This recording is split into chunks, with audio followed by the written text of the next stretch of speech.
முதலமைச்சர் எதுவும் பேச மாட்டேங்கிறார். To remain silent in the face of evil is itself evil. எதுக்குடா அவனை தொட்ட? அவன் சுடு தண்ணியிலே கைய விடுவான், உன்னை சும்மாவா விடுவான்? மாண்புமிகு எதிர்கட்சி தலைவர் பேசும்போது நிறைய பேசினாங்க. அதுல ஒண்ணு மட்டும் நம்மள இன்டைரக்டா ஈவில் அப்படின்ற அந்த வார்த்தையை யூஸ் பண்ணாங்க. ஈவில்ஸ்னு டெவில்ஸ் பேசக்கூடாது.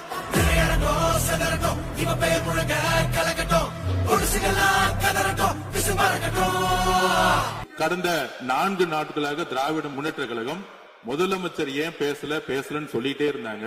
இன்னைக்கு பேச ஆரம்பிச்ச உடனே